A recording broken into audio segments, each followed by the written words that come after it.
घर में बहू आने के बाद सास को ये 5 बातें याद रखनी चाहिए। सास बहू की प्रिय बनी रहेगी। जय श्री कृष्णा मित्रों, पुनः एक बार आप सभी का स्वागत है हमारे चैनल नवजीवन ज्ञान गंगा में। प्रिय दर्शक बंधुओं, आज का वीडियो आपके लिए बहुत ही उपयोगी होने वाला है। आज हम आपके लिए एक ऐसी कहानी लेकर के आए हैं।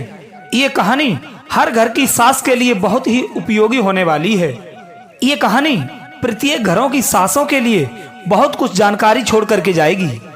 ये कहानी सबकी सासों को ये बताएगी कि बहू के आने के बाद में सास को किस प्रकार से बहू के साथ में बर्ताव करना चाहिए और किस प्रकार बहू के साथ सास को रिश्ता निभाना चाहिए।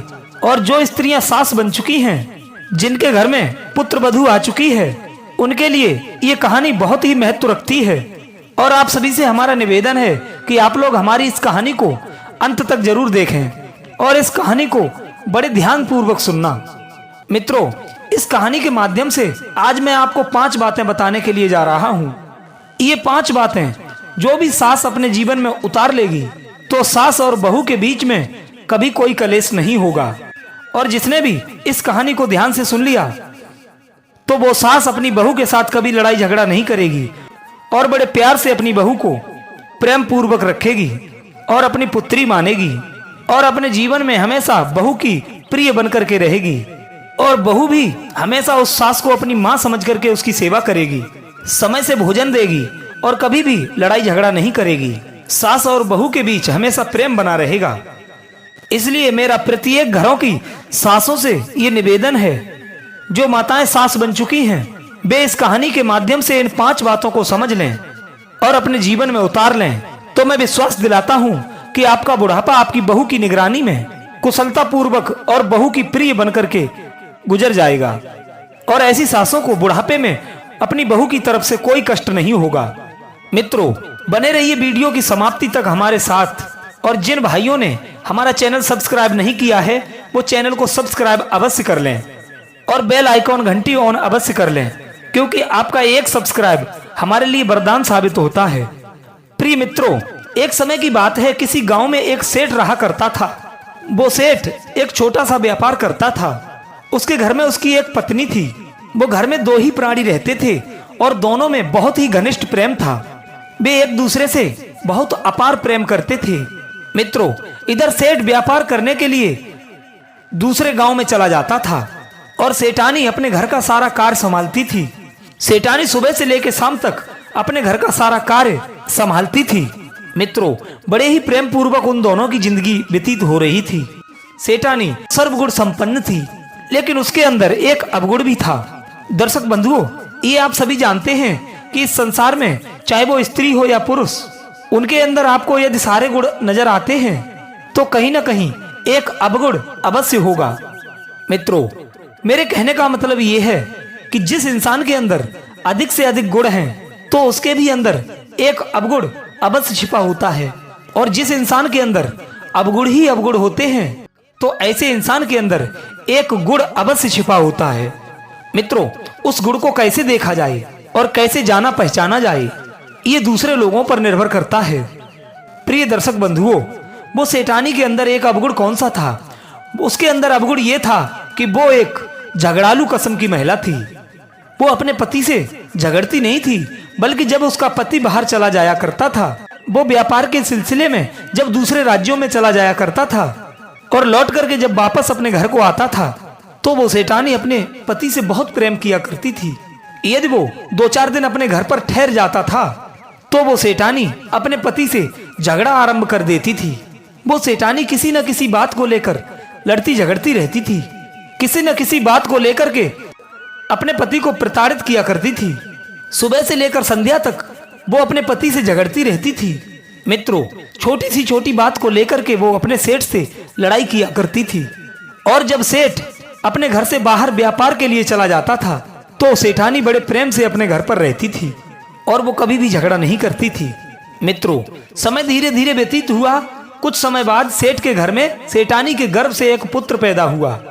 जब पुत्र पैदा हुआ तो आंगन में सेठ और सेठानी बड़े ही प्रसन्न हो गए और बड़े अच्छे तरीके से वो सेठानी अपने पुत्र का लालन पालन करने लगी। मित्रों, धीरे धीरे समय व्यतीत होने लगा। इधर वो सेठ का बच्चा बड़ा होने लगा। एक दिन सेठ अपनी पत्नी सेठानी से कहने लगा, अजी भाग्यवान, हम बाहर व्यापार करने के लिए जाते हैं तो उसमें अनेक प्रकार की समस्याएं, बाधाएं उत्पन्न हो जाती हैं और हमें अनेकों कष्ट झेलने पड़ते हैं और व्यापार में आजकल ज्यादा लाभ भी नहीं हो रहा है और हमारे व्यापार में हमें घाटा ही हो रहा है। हे प्रिय, हमारे दिल में ये आ रहा है कि मैं छोटा मोटा सा व्यापार यहीं अपने ही ग्राम में कर लूं। सेठ की बात सुनकर के सेठानी कहने लगी, अजी ठीक है, आप छोटा मोटा व्यापार यहीं कर लो, ये सही रहेगा और आप भी यहीं रहोगे, साथ में बच्चे को प्यार भी मिलता रहेगा। प्रिय दर्शक बंधुओं, सेठ ने एक छोटा सा व्यापार अपने ही गांव में डाल लिया। मित्रों, इधर सुबह होते ही व्यापार के सिलसिले से सेठ अपने घर से निकल जाता है। शाम के समय जब लौट करके वापस आता है तो सेठानी किसी न किसी बात को लेकर के झगड़ा आरंभ कर देती है। मित्रों, लेकिन जो सेठ था वो बहुत ही सज्जन पुरुष था। वो अपनी सेठानी से कुछ भी नहीं बोलता था। हर बात में ईश्वर की इच्छा समझ करके वो चुप हो जाता था। सेठानी उससे कई बार अपशब्द बोल देती, लेकिन वो सेठानी से ना ही अपशब्द बोलता, ना ही उसे मारता पीटता। सेठ बड़े ही सज्जन स्वभाव का व्यक्ति था, लेकिन सेठानी को समझाने का प्रयास अवश्य करता था। और वो अपनी पत्नी सेठानी से कहता है, हे प्रिय, तुम इस प्रकार से सुबह होते होते ही मुझसे लड़ती हो और बिजनेस से जब मैं वापस लौट करके आता हूँ तो शाम घर में घुसने से पहले तुम हमसे झगड़ा करने लगती हो। ये सब ठीक नहीं है। तुम किसी न किसी बात को लेकर मुझसे झगड़ती रहती हो, ये तुम्हारे लिए अच्छा नहीं है। हे प्रिय, शायद तुम इस बात को नहीं जानती कि जिस घर में हमेशा सुबह शाम कलह मची रहती है, किसी न किसी बात को लेकर पति पत्नी में विवाद रहता है, ऐसे घर को माता लक्ष्मी हमेशा के लिए छोड़कर चली जाती है और ऐसे घरों की कभी बरकत नहीं हो पाती है। ऐसा घर विनाश के रास्ते की ओर चला जाता है। इसलिए हे प्रिय, मैं तुमसे निवेदन करता हूं कि सुबह शाम झगड़ा ना किया करो।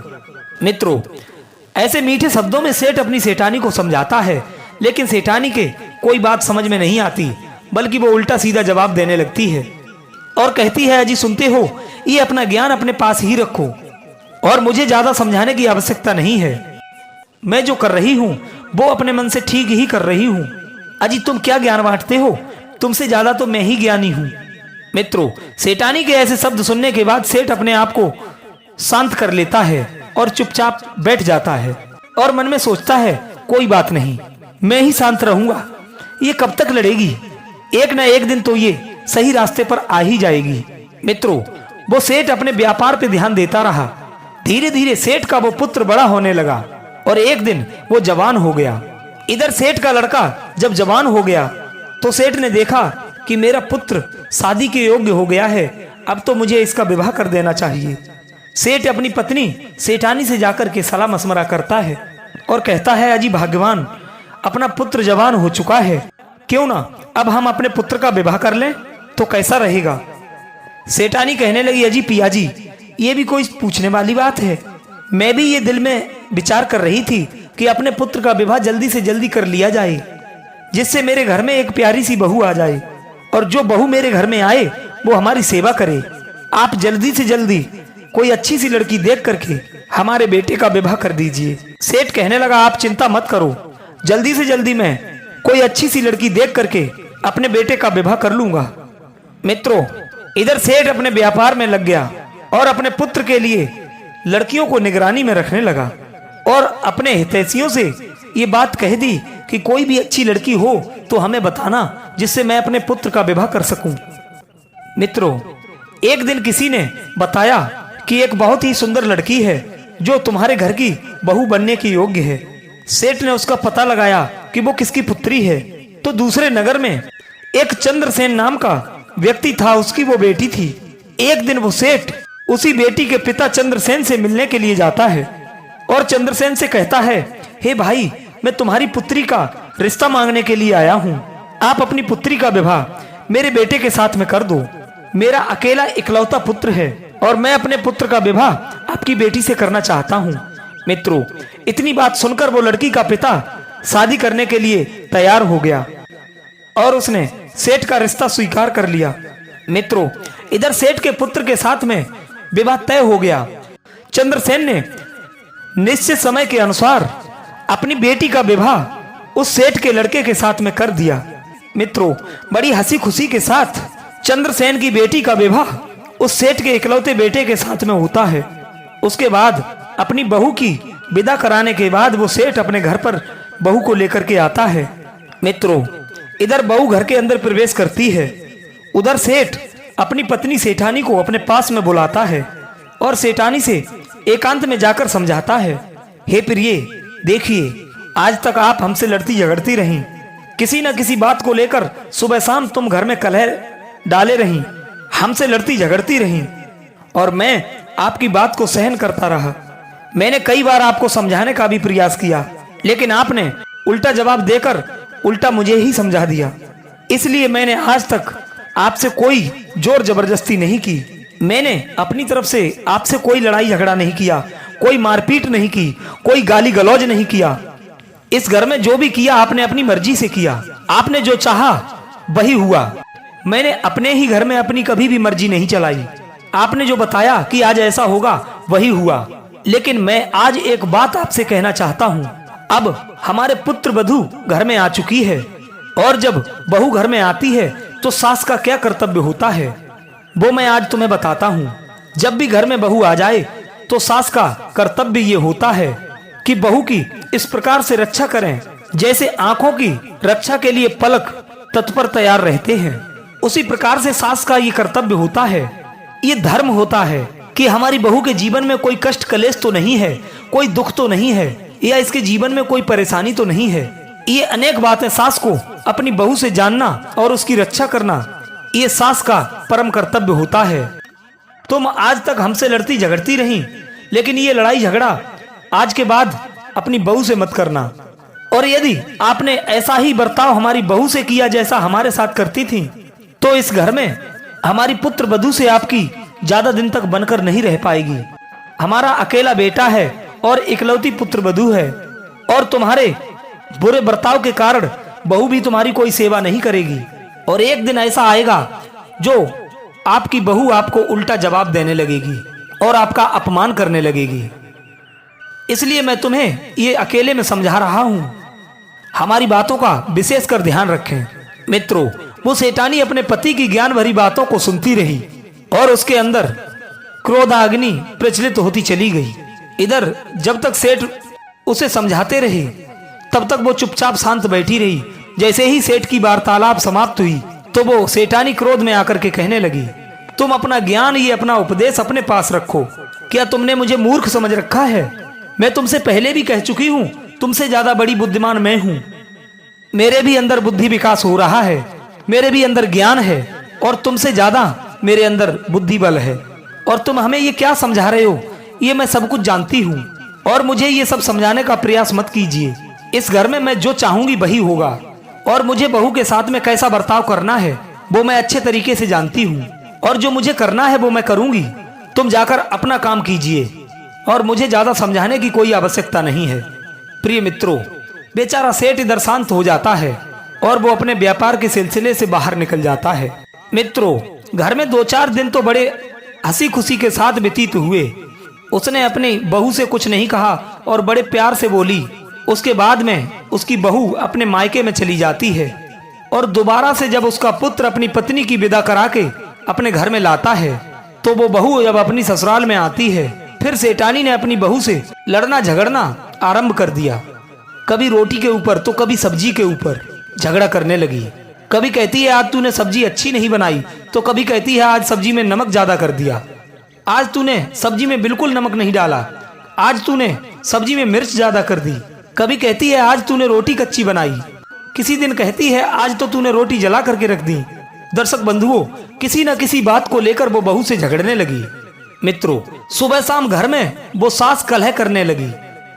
ये जब सेठ ने देखा कि हमारी सेठानी पुत्र वधू को परेशान कर रही है और उससे प्रतिदिन लड़ाई झगड़ा कर रही है, तो सेठ ने पुनः जाकर के अपनी पत्नी सेठानी को समझाया और बोला, हे प्रिय, यदि आप हमसे झगड़ा करती हो तो कोई बात नहीं, तो तुम हमारे तक ही सीमित रहो, और तुम बहू से ऐसे अपशब्द बोलती हो, ये बिल्कुल ठीक नहीं है। और तुम बहू से अपशब्द मत बोलो, उसे गालियां ना दो, उससे बिना मतलब में झगड़ा ना करो। ये आगे चलकर के तुम अपने लिए गड्ढा खोद रही हो। मित्रों, इतनी बात सुनकर के सेठानी सेठ से क्रोध में कहने लगी, मैंने कई बार ये कहा है तुम मुझे समझाने का प्रयास ना करो और तुम बहू की तरफदारी करना थोड़ा कम कर दो तो तुम्हारे लिए ज्यादा अच्छा रहेगा। मित्रों, वो सेठानी अपने पति से भी झगड़ा करने लगी। वो सेठ के लिए उल्टे सीधे अपशब्द बोलने लगी। तब सेठ कहने लगा, हे प्रिय, बहू के सामने आप हमारा इस प्रकार से अपमान मत कीजिए और हमारे लिए ये गालियां भरे शब्द मत बोलो। यदि तुम बहू के सामने हमें गालियां दोगी तो बहू अपने मन में क्या सोचेगी? ये हमारी कैसी सासू माँ है जो पिता समान हमारे ससुर को गालियां दे रही है और उनका अपमान करती है। हे प्रिय, ये आपके लिए आगे चलकर के बहुत हानिकारक साबित होगा, इसलिए बहू के सामने मुझे अपमानित मत करो। दर्शक बंधुओं, कहते हैं जो लोग नीच प्रवृत्ति के होते हैं, जो लोग नीच स्वभाव के होते हैं, चाहे वो स्त्री हो या पुरुष, ऐसे लोग अपने आदत से कभी बाज नहीं आते हैं। सेठ की समझाई हुई एक भी बात सेठानी के अंदर दिमाग में नहीं बैठ सकी और उनकी बातों पर बिल्कुल भी अमल नहीं किया। इधर वो सास प्रतिदिन अपनी बहू से लड़ती झगड़ती रही। बहू मन ही मन में सोचने लगी कि ये तो हमारे ससुर को अपशब्द भरे बाणों से घायल कर देती है, तो ये मुझे क्या बख्शेगी? इस घर में मेरी जिंदगी कैसे कटेगी? मैं तो अपनी माँ त्याग करके यहाँ आई हूँ। मैं तो सोचती थी यही मेरी माँ है। इतने बड़े अपशब्द तो मेरी जन्म देने वाली माँ ने भी कभी नहीं बोले। जितना अपमान हमारा मेरी सास कर रही है, इतना अपमान तो मेरे घर में कभी नहीं हुआ। इस घर में मेरी जिंदगी कैसे व्यतीत होगी? यही सोच सोच कर वो बहू मन में बड़ी ही हताश रहने लगी, बहुत दुखी रहने लगी। एक दिन उसने सेठ के पुत्र को बुलाया और अपने पति से कहने लगी, अजी सुनते हो, मैं तुम्हारे घर में इस प्रकार से कैसे रह पाऊंगी? तुम्हारी माताजी हमसे रोज लड़ती झगड़ती हैं, बात बात पर हमसे अपशब्द बोलती हैं और हमें गालियां देती हैं। तब लड़का समझाने लगा, हे प्रिय, हमारी माँ बूढ़ी हो चुकी है, वो जो भी कुछ बोलती है तुम उस पर ध्यान ना दो और तुम शांत हो जाया करो। प्रिय मित्रों, अपनी पत्नी को समझाने के बाद उस लड़के ने अपनी माँ से बिल्कुल भी कुछ नहीं कहा। दर्शक बंधुओं, वो लड़का ये भली भांति जानता था, जब हमारी माता हमारे पिता के लिए अपशब्द बोलने में नहीं हिचकिचाती है, उनका अपमान करने के लिए नहीं मानती है, तो मेरी पत्नी को भला वो कैसे मानेगी? मित्रों, इसी प्रकार से सास अपनी बहू को रोज रोज गालियों से प्रताड़ित करती रही और बहू धीरे धीरे सास की गालियों को बर्दाश्त करती रही, उन्हें सुनती रही। धीरे धीरे समय गुजरता गया। एक दिन समय ऐसा आया कि उस सेठ की मृत्यु हो गई। सेठ की मृत्यु होने के बाद सेठ का लड़का उसका अंतिम संस्कार कर देता है। मित्रों, अंतिम संस्कार के बाद उसका त्रयोदशी संस्कार हुआ। बहुत सारे रिश्तेदार हेतु नातेदार उसके घर पर आए। कई दिनों तक रिश्तेदारों का आना जाना बना रहा। तब तक उस सेठानी ने अपनी बहू से कुछ नहीं बोला और बहू से कोई लड़ाई झगड़ा भी नहीं किया। कुछ समय के बाद जब सारे रिश्तेदार अपने अपने घर पर चले गए, कुछ दिनों के बाद सेठ के घर में जब कोई रिश्तेदार नहीं रहा, अब तो सेठानी बिल्कुल ही स्वतंत्र हो चुकी थी, क्योंकि अब तो सेठ भी मर चुका था। अब उससे कोई रोक टोक करने वाला नहीं बचा था। सभी रिश्तेदारों के घर से जाने के बाद सेठानी ने अपनी बहू से पुनः लड़ाई झगड़ा करना आरंभ कर दिया। मित्रों, परिणाम तो यहाँ तक बन गया, अब तो लड़ाई झगड़े के साथ साथ वो अपनी बहू पर हाथ भी उठाने लगी। वो अपनी बहू को मारने पीटने तक लगी। मित्रों, जब सास को हाथ उठाता देख बहू को मन में बहुत ही बुरा लगा। एक दिन उसने अपनी पति को बैठाल कर फिर कहा, अजी सुनते हो, आपकी माँ अब तो गालियों के साथ साथ हाथ भी उठाने लगी है, आप उसे समझाते क्यों नहीं? मित्रों, लेकिन लड़के ने अपनी माँ से बिल्कुल तनिक भी कुछ नहीं कहा। इधर बहू ने सोचा कि अब तो इस घर में हमारी पिटाई भी शुरू हो गई, तो ऐसे हमारा जीवन कैसे व्यतीत होगा। दर्शक बंधुओं, वो बहू बड़ी चालाक और बुद्धिमान भी थी। बहू सोचने लगी, अब हमारी ऐसे पेश नहीं जाएगी। कब तक मैं अपनी सास की ये तानाशाही ऐसे सहन करती रहूंगी। मित्रों, एक दिन बहू ने ये विचार किया, अब तो हमें अपनी सास को सबक सिखाना ही पड़ेगा। यदि हमारी सास कल हमसे लड़ने के लिए आई तो मैं उल्टा जवाब इसे अवश्य दूंगी। यदि इसने मुझ पर हाथ उठाया तो मैं भी इसे पीट दूंगी, तभी इस घर में हमारी पेश चल पाएगी, नहीं तो इस घर में मेरा गुजारा नहीं है। मित्रों, ये बहू ने मन में ठान लिया और वो अगले दिन का इंतजार करने लगी और मन में सोचा कि यदि कल हमारी सास लड़ने के लिए आई तो मैं इसे बिल्कुल छोड़ूंगी नहीं। मित्रों, अगला दिन होते ही बहू इंतजार कर रही थी कि कितने समय मेरी सास आए और हमें गालियां दे और मुझ पर हाथ उठाए, तब मैं आज अपनी सास को सबक सिखा सकूं कि बहू की भी तानाशाही कैसी होती है। क्योंकि बहुत समय हो गया है इसके अत्याचारों को बर्दाश्त करते हुए, लेकिन जब हमारी सास सुधरने के लिए तैयार नहीं है तो अब इसे तानाशाही दिखानी ही होगी। दर्शक बंधुओं, अगला दिन हुआ, सास रोज की तरह अपनी बहू से झगड़ा करने के लिए पहुंच गई। सास आकर के बहू से उल्टे सीधे अपशब्द बोलने लगी और गालियां देने लगी। उसके साथ साथ बहू ने भी उसे उल्टा जवाब दिया और कहने लगी, खबरदार हे सासू माँ, मैंने तुम्हारी हर गलतियों को बर्दाश्त किया, तुम्हारी तानाशाही मैंने सहन की, तुम्हारी पिटाई मैंने बर्दाश्त की, लेकिन सासू माँ शायद आप ये नहीं जानती कि बर्दाश्त करने की भी एक सीमा होती है और आपने वो सीमा पार कर दी है। आज यदि आप गालियां दोगी तो उसके बदले में आप गालियां खाओगी। यदि आज आप हाथ उठाओगी तो हमारी तरफ से भी आज मार खाओगी, क्योंकि आज मैं आपको छोड़ने वाली नहीं हूँ। आज आप हमारे हाथों से पिटकर ही जाओगी। मित्रों, बहू के ऐसे शब्द सुनने के बाद सास मन ही मन में घबरा गई, क्योंकि बहू जवान थी और सास बूढ़ी हो चुकी थी। उसके शरीर में इतनी शक्ति नहीं थी जो बहू का मुकाबला कर सकती। बहू के इतने शब्द सुनने के बाद वो सास बिल्कुल शांत हो जाती है। मित्रों, अगला दिन जब हुआ तो वो सास फिर अपनी बहू से लड़ने के लिए आ गई। बहू ने अपनी सास का हाथ पकड़ करके उसे घर से बाहर निकाल दिया और कहने लगी, हे बुढ़िया, निकल मेरे घर से। आज के बाद तेरे लिए इस घर में कोई स्थान नहीं, कोई जगह नहीं है। जा करके कहीं मर जा जाकर, या कहीं चली जा।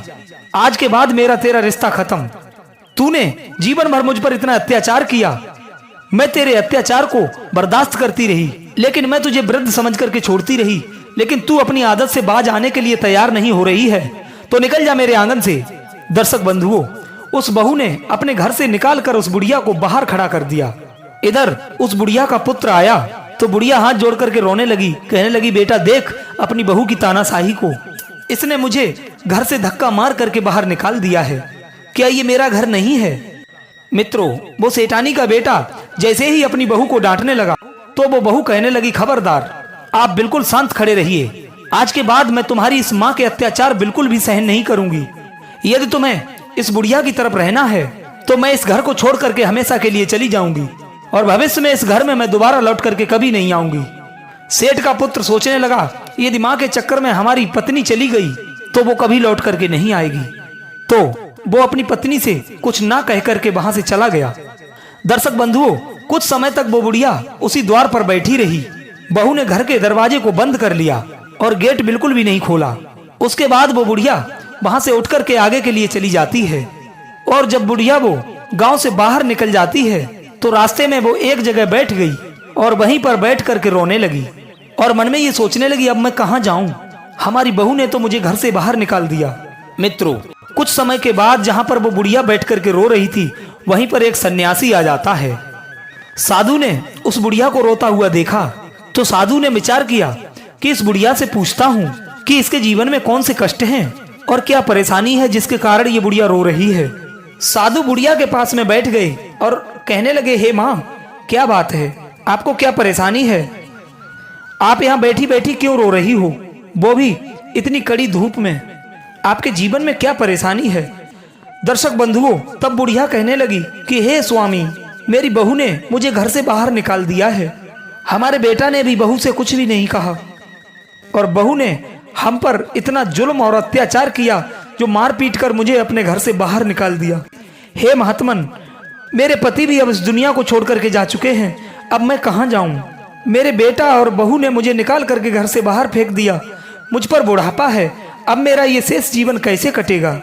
दर्शक बंधुओं, वो सन्यासी उस बुढ़िया के चेहरे की तरफ गौर से देखने लगा। अंत में बोला, अरे बूढ़ी माँ, तुमने जीवन में अवश्य कुछ गलतियां की होंगी। बिना गलतियों के तुम्हारी बहू तुम्हें घर से बाहर क्यों निकाल देगी? तुमने अपनी बहू के साथ कुछ ना कुछ तो गलत किया होगा। बुढ़िया कहने लगी, हे महात्मा जी, मैंने कुछ भी गलती नहीं की है। सन्यासी कहने लगा, नहीं माँ, मैं ऐसी बात मान ही नहीं सकता। बिना गलती के कोई भी बहू अपनी सास को घर से बाहर नहीं निकाल सकती। बहू तो सास को अपनी माँ समझकर उनकी सेवा किया करती हैं। बिना बात के घर से बाहर निकालकर अपनी सास को कोई भी बहू नहीं फेंक देती। घर से उन्हीं सासों को निकालती हैं जो सास अपनी बहुओं को तंग करती हैं उन पर अत्याचार करती हैं। इसलिए तुमने भी कोई अपनी बहू के साथ में बड़ी गलती या कोई अत्याचार किया होगा जिससे तुम्हारी ये दशा हुई।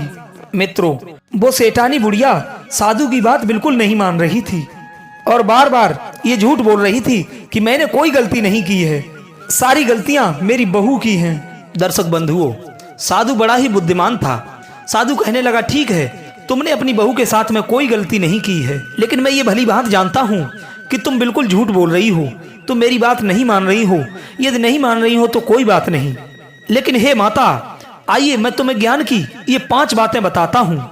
और ये 5 बातें बड़ी ही अनमोल हैं। इस संसार की जितनी भी सास हैं, ये 5 बातें संसार की सभी सास अगर सुन लें और वे अपने जीवन में उतार लें तो वो जीवन में हमेशा अपनी बहू की प्रिय बनकर की रहेंगी। उनका जीवन बहू के प्रेम में बड़े सुखपूर्वक कट जाएगा और बहुएं अपनी सास की सेवा करेंगे, हंसी खुशी के साथ में बुढ़ापा व्यतीत हो जाएगा। और इन 5 बातों से कई पीढ़ियों की बहुओं में भी सुधार आएगा।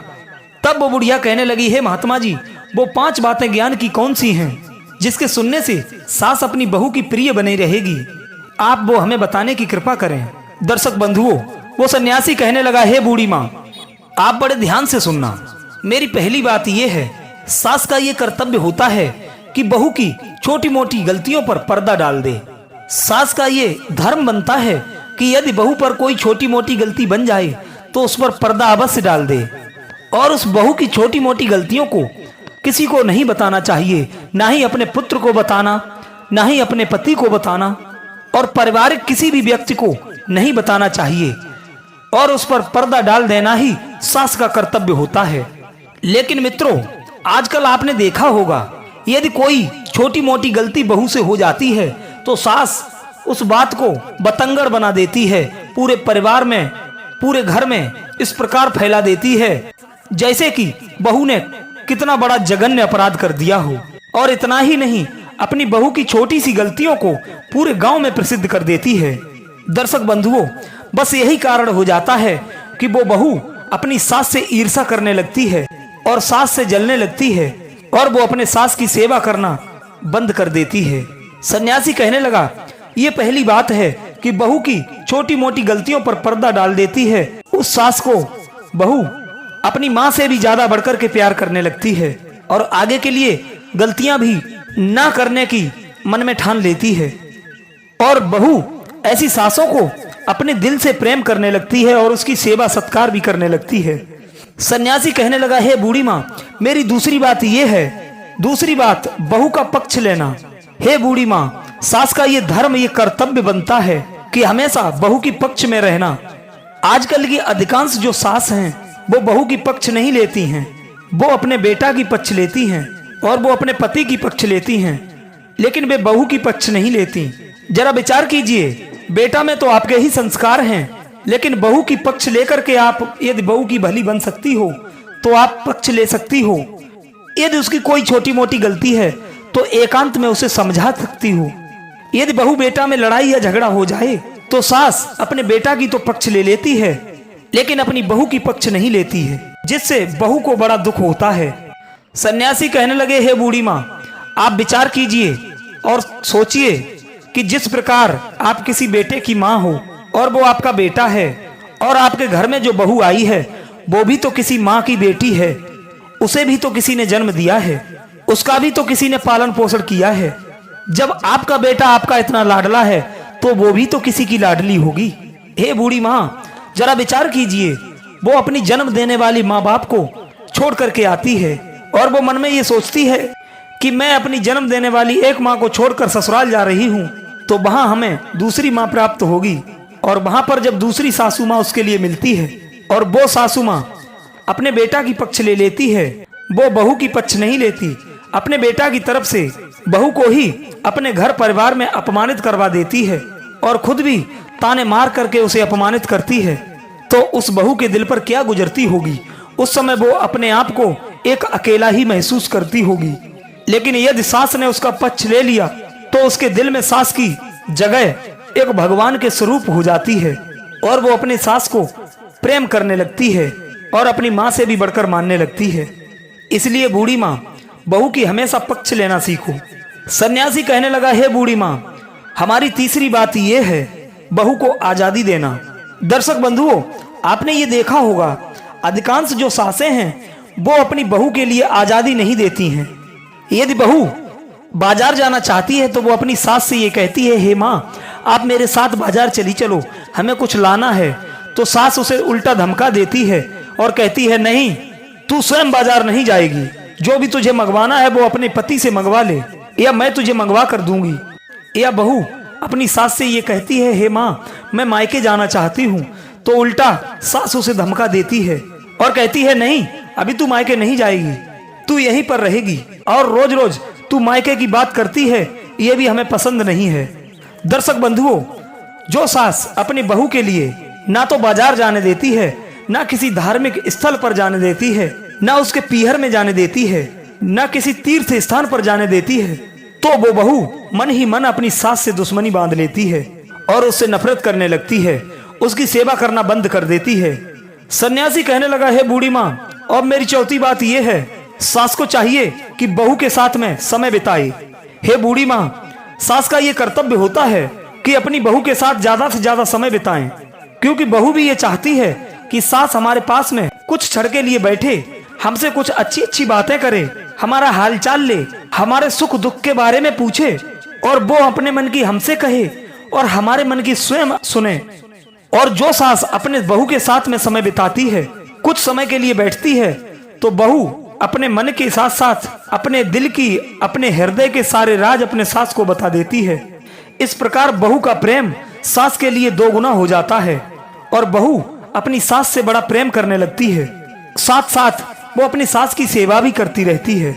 और जो सास अपनी बहू के साथ में समय नहीं देती है, अपने बहू के साथ में नहीं बैठती है, अपनी बहू के साथ में चिड़चिड़ापन रखती है, तो बहुएं ऐसी सासों के साथ में नफरत करने लगती हैं और वो बहू सास के प्रति एक दिन गलत रास्ते को भी अपना सकती है, क्योंकि उसे कोई सद्मार्ग दिखाने वाला तो होता नहीं है, कोई समझाने वाला तो होता नहीं है। मित्रों, जब बहू अपने मायके में होती है तो उसको उसके माता पिता समझाते हैं, लेकिन जब वो ससुराल में आ जाती है तो उसे समझाने का काम उसके सास ससुर को जाता है। और जब सास ही उससे दूर दूर हटेगी, उससे चिड़चिड़ापन रखेगी, उसके साथ में समय नहीं गुजारेगी, तो उसे भला कौन समझाएगा? तो वो अपने मन का ही करेगी, जिसका परिणाम गलत हो सकता है। अंत में फिर सास बैठ करके रोएगी और बहुओं के द्वारा सास की इज्जत व सेवा भी नहीं होगी। चौथी बात यही है कि सास का ये धर्म बनता है अपनी बहू के साथ कुछ ना कुछ समय अवश्य बिताएं। सन्यासी कहने लगा, हे बूढ़ी माँ, अंतिम और 5वीं बात यह है कि अपने बेटे को आजादी देना। एक माँ का ये कर्तव्य होता है कि अपने बेटे को भी आजादी दे। कुछ माएं ऐसी होती हैं जो अपने पुत्र को आजादी नहीं देती हैं। बेटा यदि बाहर से आता है, कुछ पैसे या धन कमा करके लाता है, तो कुछ माएं अपने पुत्र से वो सारा धन अपने हाथ में ले लेती हैं। उस पुत्र के पास में कुछ भी नहीं रहता जिससे वो अपनी पत्नी की कुछ इच्छाएं भी पूरी कर सके और उसकी कुछ जरूरत का सामान लेकर के आ पाए और अपनी पत्नी के साथ बैठकर कुछ प्रेम की बातें कर सके। ये सारी आजादी बेटे की माँ उससे छीन लेती है। ऐसा कर्म माँ को कदापि नहीं करना चाहिए, जिसके कारण बेटे और बहू के बीच में दुश्मनी पैदा हो जाए। माँ को ऐसा कोई कार्य नहीं करना चाहिए। माँ का ये धर्म बनता है कि बेटे को आजादी दे, जिससे वो अपनी पत्नी की हर खुशियां पूरी कर सके और अपने जीवन में खुशियां बांट सके।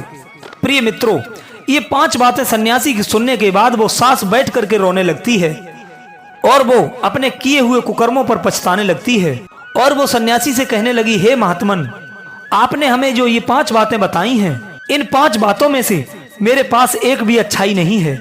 ना तो मैंने अपनी बहू की छोटी मोटी गलतियों पर कभी पर्दा डाला, ना ही मैंने अपनी बहू की कभी पक्ष ली, ना ही बहू को आजादी दी, ना ही अपनी बहू के साथ मैंने आज तक समय बिताया, ना मैंने अपने पुत्र को आजादी दी। इन 5 बातों का अंश मात्र भी मेरे अंदर नहीं है और जिसका परिणाम ये हुआ, आज हमें हमारे ही घर से निकाल कर मेरी बहू ने बाहर फेंक दिया। ये हमारे कर्मों की ही सजा है। यहाँ तक मैंने तो अपने पति को भी कभी 4 बोल अच्छे नहीं बोल पाए, उनसे भी मैंने हमेशा घृणित बातें ही की हैं। दर्शक बंधुओं, वो बुढ़िया अपने कर्मों पर बैठकर फूट फूट कर रोने लगी। उधर सन्यासी समझाने लगे। सन्यासी कहने लगे, हे माँ, आप चिंता ना कीजिए, आप अपने घर लौट जाइए और जाकर के अपनी बहू से क्षमा मांगिए। सास कहने लगी, हे सन्यासी जी, आप सत्य कह रहे हो, मैं अभी जाऊंगी और अपनी बहू से जाकर के क्षमा मांगूंगी और अपने जीवन में इन 5 बातों पर अमल करूंगी और मैं अपनी बहू से बहुत प्रेम करूंगी। मित्रों, इधर उसकी बहू ने जब सुबह को अपनी सास को गुस्से में निकाल दिया था, लेकिन जब उसका गुस्सा शांत हुआ तो बहू मन में बहुत पछताने लगी और मन में ये सोचने लगी कि मैंने बहुत बड़ा अपराध कर दिया है, मैंने बहुत बड़ी गलती की है, जो कि अपनी सासू माँ को घर से बाहर निकाल दिया है।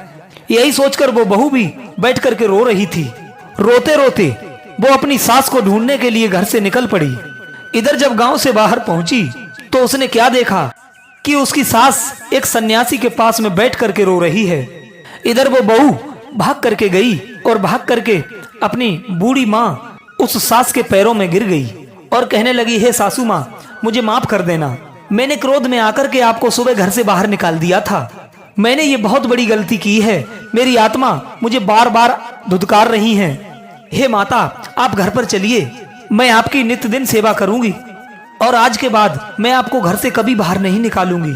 दर्शक बंधुओं, बहू का ऐसा प्रेम देख करके उस सन्यासी की आंखों में आंसू आ गए। तब वो सन्यासी उस बुढ़िया को समझाने लगा और कहने लगा, हे बूढ़ी माँ, आपने देख लिया कि आपकी बहू आपसे कितना प्रेम करती है, ये तो साक्षात लक्ष्मी का स्वरूप है।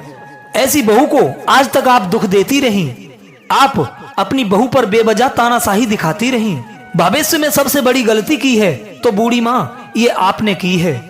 आप सबसे बड़ी अपराधिन हैं और सबसे बड़ी पापिनी भी हैं, जो आपने अपनी बहू के साथ में ऐसा दुर्व्यवहार किया। दर्शक बंधुओं, वो बुढ़िया फूट फूट करके रोने लगी और उसने अपनी बहू को गले से लगा लिया और नाना भांत से उससे क्षमा याचना करने लगी और कहने लगी, हे पुत्री, मुझे माफ कर देना, मैं तुझे कभी समझ नहीं पाई। इसके बाद उस सन्यासी से वो सास और बहू आज्ञा लेने के बाद वे दोनों अपने घर के लिए लौट जाती हैं।